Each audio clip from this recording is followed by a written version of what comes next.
And good morning once again, my brothers and sisters. Welcome to another Living Hope Today study.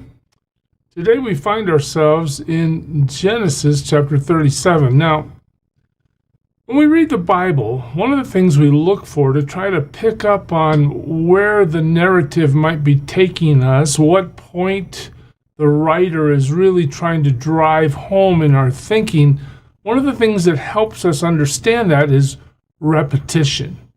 And we saw yesterday some repetition that just is almost scary in terms of how much repetition there was. And what was it about? Well, it was about hating Joseph. Now, you remember verse 3? Jacob gives Joseph a special robe. Well, the other 11 brothers don't like that very much. You like him more than you like us. Well, Dad likes you best. It's stated basically in verse 4, and we're not going to say a kind word to you. Again, the text is driving us to the repetition. By verse 5, Joseph has a dream, and we're told that they hate him all the more. By verse 8, his brothers hate him because he's told them about the dream. But again, we're explicitly told that his brothers hate him. Verse 11. His brothers are jealous of Joseph. And if you remember, Joseph has told his dream to Jacob, his father, and Jacob has rebuked him for doing that. Okay, so that's the setup. So when we get to 37:12, we see that the hatred that's been lurking in the hearts of his brothers now comes to the surface. And here's the story. Now his brothers had gone to graze their father's flocks near Shechem.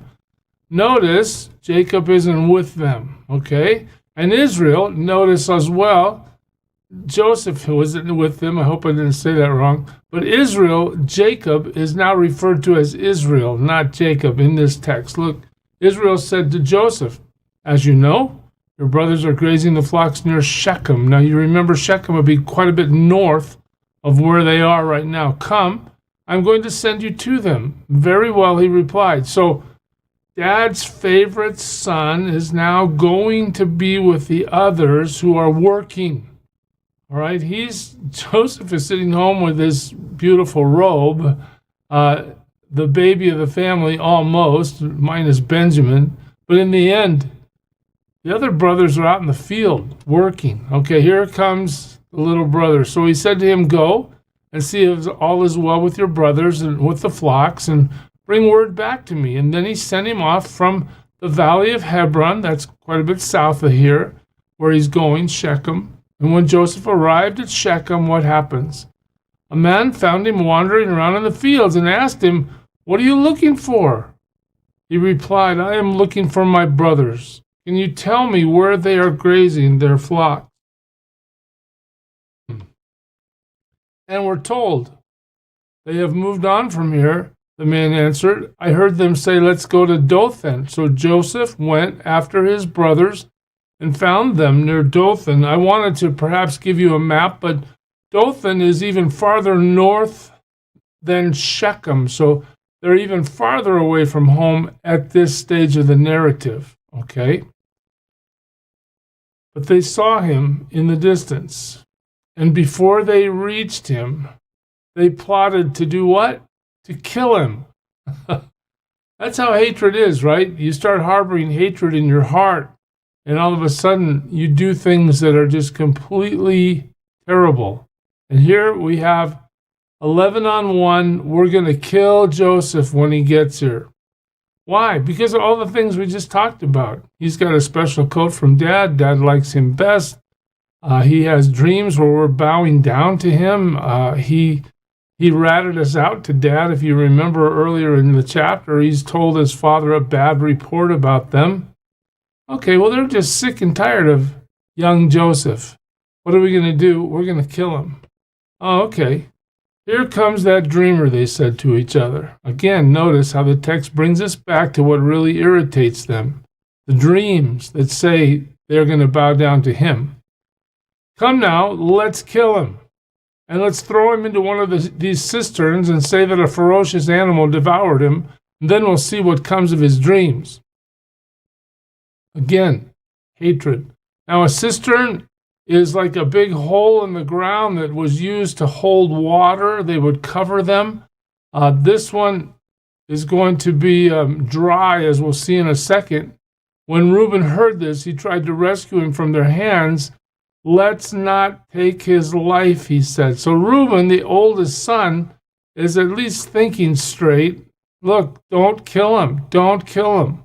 The others, we want to kill him. All right, well, don't shed any blood, Reuben says. Throw him into this cistern here in the desert, but don't lay a hand on him. Reuben said this to rescue him from them and to take him back to his father. So Reuben stands up to the error and the evil in chapter 37 and says, guys, this is a big mistake. All right, so Joseph has been coming towards them all this time. When Joseph came to his brothers, they stripped him of his robe. Look at that. Joseph has no sense of what this robe means to them. He's just wearing it because he likes it. The richly ornamented robe he was wearing. Again, Dad likes me best. Let me flaunt it right in your face. And they took him and threw him into the cistern.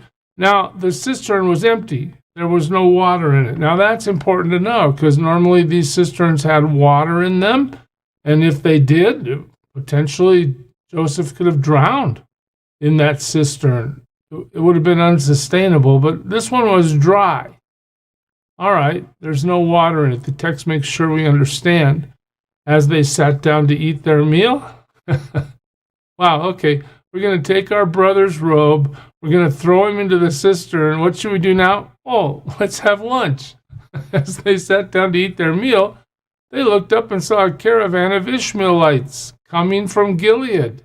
All right, here comes a whole caravan of people and goods and camels. And their camels were loaded with spices, balm, and myrrh, and they were on their way to take them down to Egypt.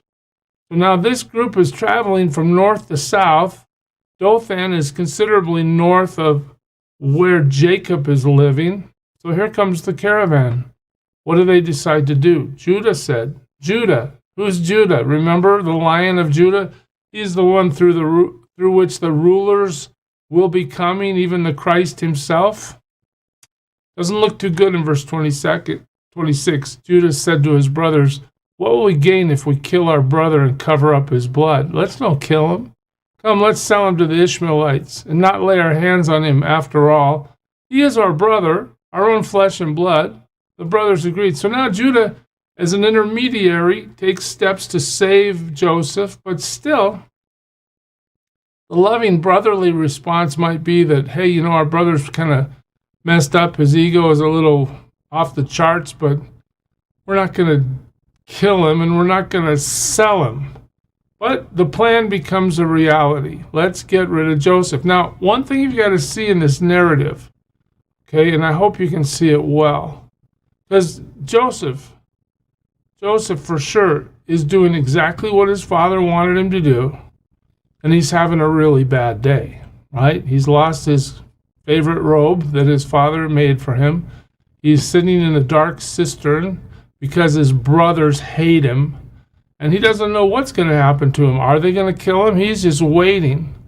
Terrible, terrible day for Joseph. But what you need to see as the thread that runs through this narrative is God is working out his plan.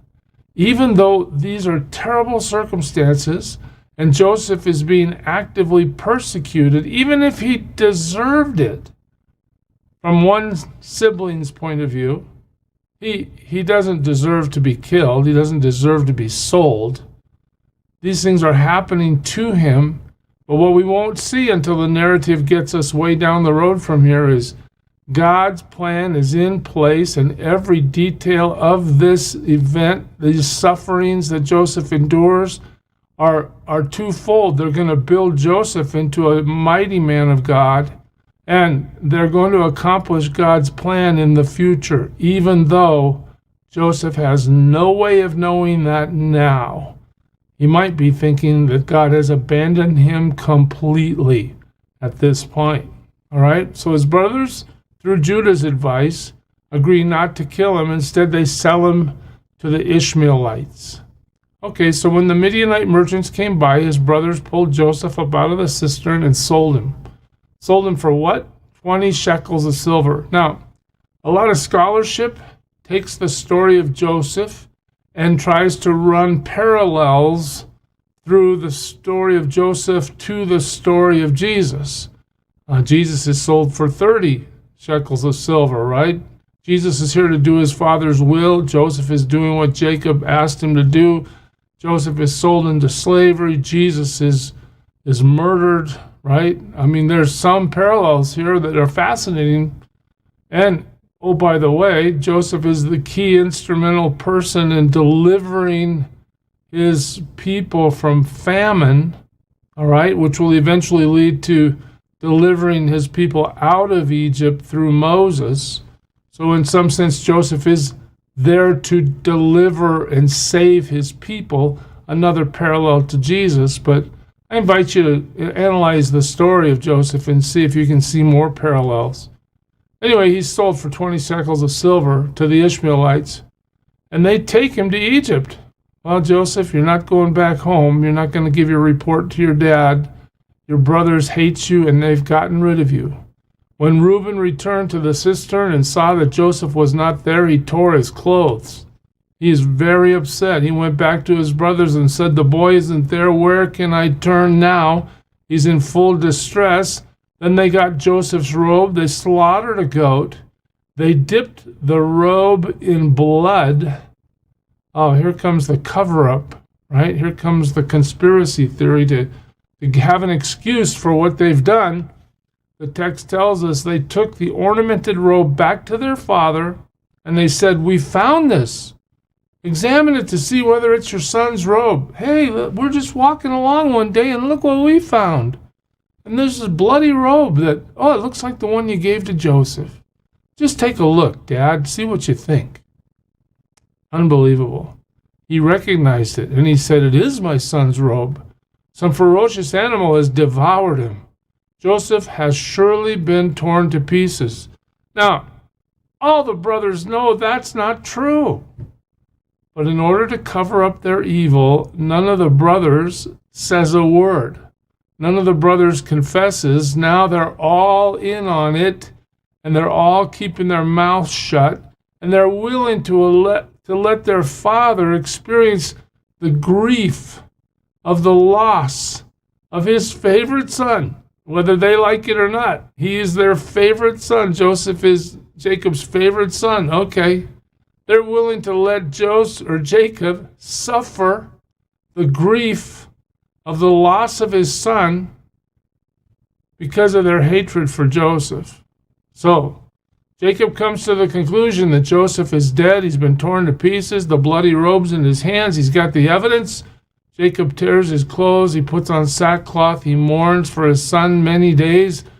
Can you imagine while he's mourning? Don't you think one of the brothers would say, "Should we tell him?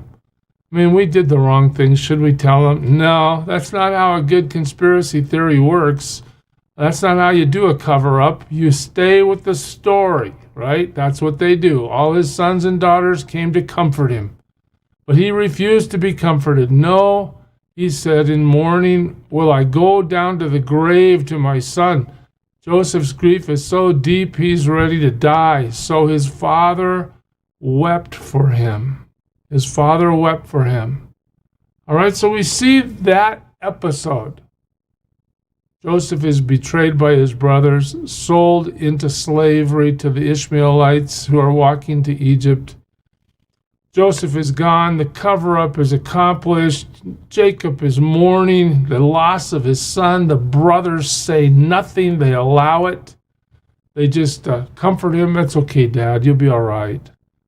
Secretly, I'm sure they're excited about the fact that that little twerp brother that they hate isn't finally out of their hair. That dreamer isn't going to see his dream come true. But little do they know what God's plan is. And we end this section here. Meanwhile, the Midianites sold Joseph in Egypt. So now he's a slave. They sold him to Potiphar, one of Pharaoh's officials, the captain of the guard. "Hey, Joseph, it's time to grow up. God's going to put you through something that's going to be really hard, and you're going to learn how to trust God, even though your circumstances are terrible. Oh, there's a lot of lessons for us in this story, church. We're going to pick it up here next time. I pray today that you serve Him well. God bless you.